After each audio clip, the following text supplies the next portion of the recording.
शायद यह भी एक इतिहास होगा जहां यह नहीं कहा जा रहा कि राज्य के 24वें मुख्यमंत्री सम्राट चौधरी अपना बहुमत साबित कर पाएंगे या नहीं। चर्चा तो यह है कि क्या कल सदन में मुख्यमंत्री सम्राट चौधरी पर आरजेडी और कांग्रेस के प्रेम और समर्पण की मोहर लगने वाली है। जी हां, बता दें कि बिहार विधानसभा का विशेष सत्र यानी 24 अप्रैल को होने वाले विश्वास मत के दौरान यह अद्भुत सहयोग, प्रेम और समर्पण दिखने वाला है।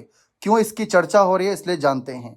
बिहार की सियासी जमीन पर जिस तरह से सम्राट चौधरी का जादू राज्यसभा चुनाव में चला, वह जादू अब और गहरा हो चला है। 15 अप्रैल को जब मुख्यमंत्री पद की शपथ सम्राट चौधरी ने ली थी, उस दिन आरजेडी के कई विधायक के चेहरे पर कमल खिल उठे थे। राज्यसभा चुनाव के समय कांग्रेस के 3 विधायक तो अपरोक्ष रूप से ही सही पर भाजपा के रंग में रंग चुके थे। इस बार कहीं कुछ संख्या बढ़कर सम्राट चौधरी के पक्ष में खड़े हो जाए तो आश्चर्य नहीं होगा। आरजेडी के फैसल रहमान कुछ और बड़ा खेला कर जाए तो यह भी आश्चर्य नहीं होगा। इससे पहले सचिवालय की ओर से जारी पत्र के अनुसार सत्र की शुरुआत सुबह 11 बजे से होगी, जहां मुख्यमंत्री सम्राट चौधरी अपनी बहुमत साबित करेंगे। नई सरकार के गठन के बाद यह विशेष सत्र इसलिए खास माना जा रहा है। इस विश्वास मत के जरिए ही तय होता है कि सरकार को विधायकों का पर्याप्त समर्थन है या नहीं। इन दिनों मुख्यमंत्री सम्राट चौधरी की मुलाकात पूर्व मुख्यमंत्री नीतीश कुमार से कई बार हुई। हर बार उन्होंने आशीर्वाद भी दिया। जब आज मुख्यमंत्री सम्राट चौधरी ने पूर्व मुख्यमंत्री नीतीश से 5 देश रत्न मार्ग स्थित आवास पर मुलाकात हुई और नीतीश कुमार ने सम्राट के कंधे पर फिर हाथ रखा।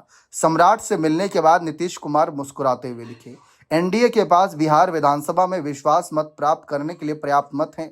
बीजेपी के 89, जनता दल यूनाइटेड के 85, एलजेपीआर के 19, हम के 4 और रालोमो के 4, कुल 202 विधायक। उधर आरजेडी के 25, कांग्रेस के 6, एआईएमआईएम के 5, वाम दल के 3, बसपा के 1 और एक आईपी गुप्ता के 1, कुल मिलाकर 41 विधायक। अब देखना है कि क्या सम्राट चौधरी 202 से आगे बढ़ते हैं।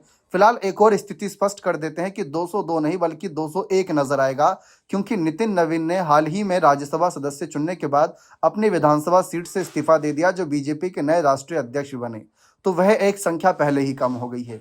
लेकिन क्या इसके बावजूद ये आंकड़ा 200 प्लस रहेगा, 201 प्लस रहेगा, ये भी देखना दिलचस्प रहेगा कि महागठबंधन से क्रॉस वोटिंग होगी या एनडीए दल से क्रॉस वोटिंग होगी। क्योंकि कहा यह भी जा रहा है कि सम्राट चौधरी के मुख्यमंत्री बनने से कहीं बीजेपी खेमे के अंदर कुछ पुराने नेता नाराज तो नहीं, कहीं वो बड़ा खेला तो नहीं कर देंगे, या फिर नीतीश की पार्टी जो 85 विधायकों वाली है, वहां से तो कोई बड़ा खेला नहीं हो जाएगा।